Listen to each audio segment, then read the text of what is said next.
ওকে। So casting মাথায় রেখে তো আসলে গল্প ডেভেলপ করা যায় না। আমি আসলে গল্পটা আগে ডেভেলপ করছি, তারপর প্ল্যান করব। আমি তো কোথাও কোনো স্টেটমেন্ট দেইনি।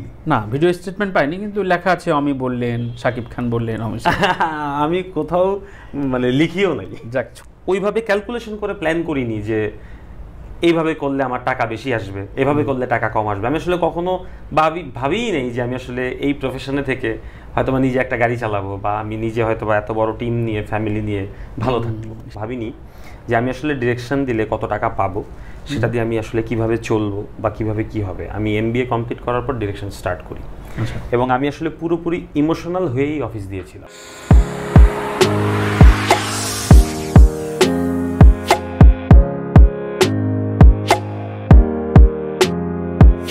আসলে আমি এখনো প্রিপারেশন পর্যায়ে আছি।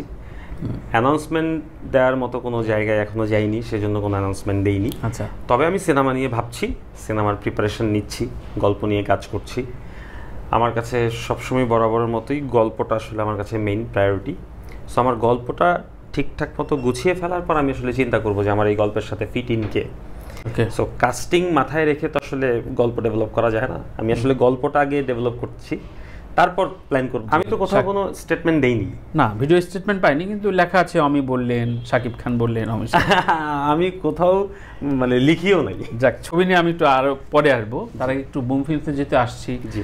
কোন স্বপ্ন নিয়ে বুম ফিল্মসে বুম নামটা কেন দেয়া, একটু শুনতে চাই, ইচ্ছা করছে। আসলে স্বপ্ন তো যেহেতু ডিরেক্টর হব ভেবেছিলাম, তখনই মনে হয় যে আমার নিজের একটা প্রোডাকশন হাউস থাকবে, আমার একটা টিম থাকবে, বা আমার টিম নিয়ে আমি কাজ করব, ক্রিয়েটিভলি অনেক কিছু ভাববো, সিনেমা বানাবো। আর বুম নামটা আমার বস ইফতেখার আহমেদ ফামি ভাই, উনি এই বুম নামটা দিয়েছেন। আচ্ছা আচ্ছা। ফামি ভাই একটা নাম দিয়েছেন। কতদিন হলো এটা? এটা আমার অফিসটা 2016 সাল থেকে নেয়া, বাট বুমটা ক্রিয়েট করি আমি 2015 সালে। আচ্ছা। 2015 সাল থেকে চলতেছে, এবং এটাই আমার একমাত্র অফিস। সো আর কোনো শাখা নাই? আর কোনো শাখা নাই, একদম ছোট পরিসরে আমরা 2016 সালে এই অফিসটা নিয়েছিলাম। এত বেশি ইমোশন এই অফিসটার সাথে, এখন ছাড়তে পারছি না, বাট হয়তো বা ফাইনালি ছেড়ে দিতে। আমরা কথা বলছি লালমাটি এলাকায়, রাইট? তো আমি গলিতে এদিকেই আসার সময় বলছিলাম যে অমির বাসা কোথায়, তো পাশের গলি থেকেও বোঝাই দিচ্ছিল। আচ্ছা। মানে এখানে খুব পপুলার, লালমাটির স্থানীয় বলে না, এখানকার মানুষের মন জয় করে ভালো হয়েছে।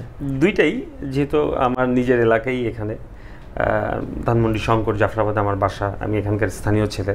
প্লাস এই লালমাটিয়াতে আমাদের আসলে ছোটবেলা থেকেই বেড়ে ওঠা, এবং এখানে আমরা শুটিং করছি মানে অনেক দিন যাবত, প্রায় 7-8 বছর যাবত। দেখা গেছে আমার বিভিন্ন কন্টেন্টে লালমাটিয়ায় হয়তো বা 1 দিন 2 দিন শুটিং হয়। সো এখানকার মানুষজন জানে যে এই বিল্ডিংয়ে বা এই পাশে শুটিং হয়। এবং আমাদের এই অফিসের রোডে মিম লন্ড্রি আছে, যে লন্ড্রিটা খুব ফেমাস, বিকজ অফ এই লন্ড্রির সামনে আমরা ব্যাচেলার পয়েন্টের আর্টিস্টদেরকে নিয়ে বেশ কয়েকটা সিকোয়েন্স করেছিলাম। এবং এই গলিটাতে ঢাকার বাইরে থেকে এবং ঢাকার ভেতর থেকেও বিভিন্ন সময় বিভিন্ন বয়সী ছেলেমেয়েরা আসে, এসে খুঁজে বের করে আমাদের অফিস, এবং আমার সাথে দেখা করে, ছবি তুলে যায়। কোনো স্বপ্ন থেকে নিশ্চয়ই একটু যদি জায়গা দাও আমি একটু কোন নাটকে, বা এক একজন এক এক উদ্দেশ্য নিয়ে আসে। আমি একদিন অফিসে বসা, হঠাৎ করে আমার স্টাফ একজন এসে বলতেছে যে অনেকগুলো লোক আসছে আপনার সাথে দেখা করতে। তা আমরা বলছি যে ভাইয়া ব্যস্ত, ওনারা শুনতেছে না, দেখা করবে। আমি একটু টেনশনে পড়ে গেছি, অনেকগুলো লোক, কারা আসছে? তো আমি দরজা খুলে দেখি যে 8-9-এ পড়ে এরকম স্কুল ব্যাগ কাঁধে স্কুলের 20 জন পোলাপান। 20 জনের মতো, বা আরো বেশি হইতে পারে। পুরা মানে সিঁড়ি ভরে গেছে, একেবারে দোতলা পর্যন্ত সিঁড়ি সব এখানে। তো ওরা আসলে ব্যাচেলার পয়েন্ট দেখে, ওরা দেখছে যে ব্যাচেলার পয়েন্টে শুটিং হয় এখানে, ওরা আমার সাথে দেখা করতে আসছে। কাবিলা কোথায় থাকে, হাবু কোথায় থাকে, এগুলো খুঁজতে আসছে। তারপর সবাই এসে আমার সাথে ছবি তুলে যায় আর কি। এগুলাই প্রাপ্তি, আসলে বিশাল প্রাপ্তি। সো তার মানে যে কোনো সময় এখানে কমিশনার হিসেবে দাঁড় করাইলে মানে কোনো বিনা প্রতিদিন দিয়ে পাস হবে, সেটা বড় জায়গায় হয়তো ইলেকশন করবে, সেটা জানি না। আমি আসলে পলিটিক্সের মধ্যে ঢুকতে চাই না। জোকস অ্যাপার্ট, আমি একটু শুনতে চাচ্ছি যে এই ধরনের হাউস কখন কোন নিশ্চয়তা পেয়ে একটা মানুষ দেয়? ধরো যাক কেউ যদি বইয়ের ব্যবসায় ও দেখে যে বুঝে এটা ব্যবসাটা ভালো, ও তখন একটা দোকান দিয়ে বসে। কেউ যদি ভাবে যে আমার রেস্টুরেন্ট ব্যবসা, আমার স্কিল আছে, ও একটা রেস্টুরেন্টের খোঁজ করে, ছোট থেকে বড় হয়। তো এই যে প্রোডাকশন হাউস, এটার নিশ্চয়তা অনিশ্চয়তা দুইটার জায়গায় আছে। তো কোন জায়গা থেকে কোন কনফিডেন্টে একটা তরুণ আসলে এইসব সৃজনশীল কাজে এরকম বাসা ভাড়া, এটা তো কস্ট রয়েছে তাই না? সো শুরুর দিকের ওই সাহসগুলো কিভাবে যোগান দিত? আমি আসলে আমার প্রফেশনাল জায়গায় এসেছি একেবারেই ইমোশন থেকে। আচ্ছা, আমি আসলে যখন আমার প্রফেশনাল কাজ স্টার্ট করি তখন কখনো ভাবিনি যে আমি আসলে ডিরেকশন দিলে কত টাকা পাবো, সেটা দিয়ে আমি আসলে কিভাবে চলবো বা কিভাবে কি হবে। আমি MBA কমপ্লিট করার পর ডিরেকশন স্টার্ট করি এবং আমি আসলে পুরোপুরি ইমোশনাল হয়েই অফিস দিয়েছিলাম। আমি অফিস দেওয়ার পরেও কোনো কিছু না ভেবে আমার কাছে মনে হয়েছে যে আমি তো আসলে বাসায় বসে ব্রেনস্টর্মিং করতে পারি না। আমরা যতটুকু জানি যে কোনো চ্যানেলে সাপোর্ট থাকে, কেউ যদি ধারাবাহিক পায় তখন একটা হাউস দেয়, কেউ যদি একটা বড় ইনভেস্টর পায় তখন একটা হাউস ভাড়া করে, বাট আমার ওরকম ছিল না। আমার কাছে মনে হয়েছে যে আমি বাসায় তো আসলে ব্রেনস্টর্মিং করতে পারি না, বা রাস্তায় বসে আড্ডা দিয়ে তো আসলে নাটকের গল্প তৈরি করা যায় না। সো আমার আই নিড এ প্লেস যেখানে বসে আমি আসলে ব্রেনস্টর্মিং করব। আচ্ছা, সো তখন আমি আসলে এই অফিসটা দিই এবং আমার সাথে বেশ কিছু মেম্বার যোগ করি, দেন আমরা ব্রেনস্টর্মিং করতে করতে আজকে এই জায়গায় এসেছি। আমি আসলে পুরোপুরিভাবে ইমোশনালি এইখানে চলে এসেছি। আমি আসলে কখনোই জানতাম শক্তিটা ছিল না, মানে যে আমি শুধু সাহস ছিল, মানে ইচ্ছা ছিল, আর কিছুই ছিল না আমার। মানে সম্বল বলতে থাকে না যে একটা মানুষের ব্যবসায়িক সম্বলটা কি, তা আমার ব্যবসায়িক সম্বলটা ছিল হচ্ছে ইচ্ছা।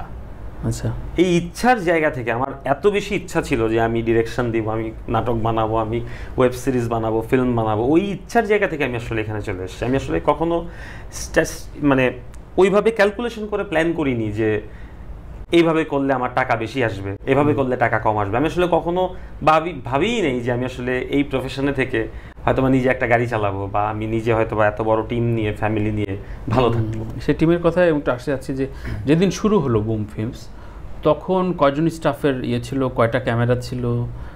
আমি যখন বুম ফিল্মস স্টার্ট করি তখন আমার একটা ক্যামেরা ছিল মার্ক 3। আচ্ছা, মার্ক 3 ক্যামেরা ছিল। আমার একটা এডিটিং প্যানেলের সেট আপ ছিল, যেখানে আমার নিজের কন্টেন্টগুলো এডিট করতাম। তখন আমার ধরেন এডিটর সহ সব কিছু মিলে ক্যামেরার লোকজন সহ 8 থেকে 10 জনের একটা টিম ছিল। আচ্ছা, শুরুটা। আচ্ছা, এর মধ্যে 2-1 জন মেম্বার এখনো আছে।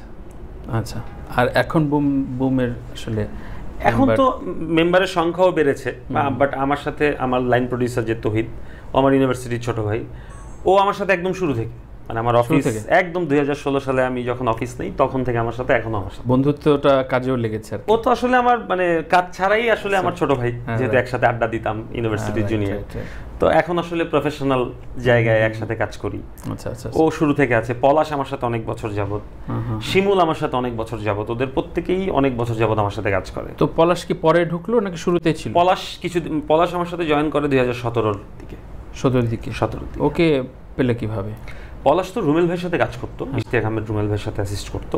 তো রুমেল ভাই আমার হাউসে মাঝে মাঝে এডিট করতে আসতো। আচ্ছা, তো এখান থেকে আমাদের পরিচয়, জানাশোনা। তারপরও সামহাউ রুমেল ভাই এখানে কাজ অফ করে, তারপর নিজে ডিরেকশন দিবে চিন্তা করে, ও ডিরেকশন দেওয়ার ট্রাইও করে, বাট পরে আবার ওর মনে হয় যে না, আমি এখনো পুরোপুরিভাবে কাজটা শিখতে পারিনি, আমার আসলে আরও শেখার প্রয়োজন আছে।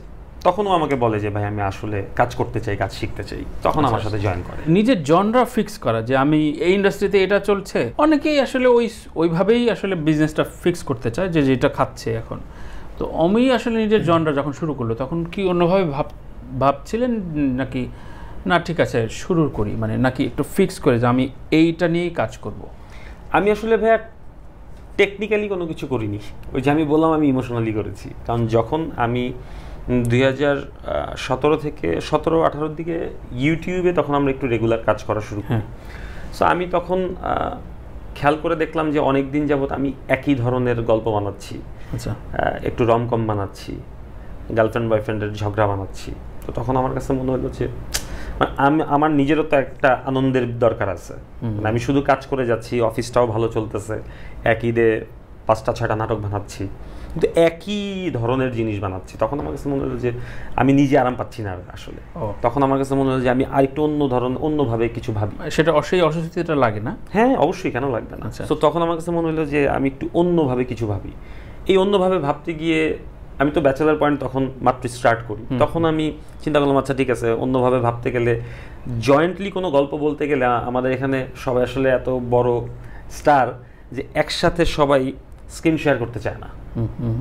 মানে একটা গল্পে যদি আপনি 5টা ইম্পর্টেন্ট ক্যারেক্টার রাখেন, 5টা ইম্পর্টেন্ট ক্যারেক্টারে 5টা বড় আর্টিস্টকে নেওয়াটা খুব ডিফিকাল্ট, বিশাল ব্যাপার, হ্যাঁ খুব ডিফিকাল্ট। ঝামেলা। কার প্রেজেন্স কতটুকু, কার মানে শট কিরকম নেওয়া হচ্ছে, কার এন্ট্রি শট আছে, কার এন্ট্রি শট নাই, এই ধরনের একটা ইস্যুস চলে আসে। তখন আমি দেখলাম যে আচ্ছা ঠিক আছে, আমার অ্যাসিস্ট্যান্ট আছে পলাশ, ওকে নিয়ে একটু কাজ করি, আচ্ছা শিমুল আছে ওকে নিয়ে একটু কাজ করি, ওইভাবেই হ্যাঁ হ্যাঁ মিশু ভাই আছে, আচ্ছা ঠিক আছে মিশু ভাই যেহেতু অনেক বছরের সম্পর্ক, আমাকে অনেক ছোট থেকে চেনে, সো মিশু ভাইকে নিয়ে একটু কাজ করি। মার্জুক ভাই আমাদেরকে অনেক স্নেহ করতো যখন ফাহিম ভাইয়ের সাথে কাজ করতাম। এভাবে করে আসলে এদেরকে নিয়ে জয়েন্টলি কিছু গল্প বলার ট্রাই করি, যেই গল্পটা আসলে আমি বলতে চাই আচ্ছা বা আমার ভেতরে যেটা কাজ করে। এভাবে করে বলতে বলতেই হয়তো বা একটা সময় গিয়ে মানুষের মনে হয়েছে যে আচ্ছা ওরা একটু অন্য ধরনের গল্প বলে। ওকে, কিন্তু এটা আসলে টেকনিক্যালি করা না, এটা আসলে একদম ইমোশনালি করা।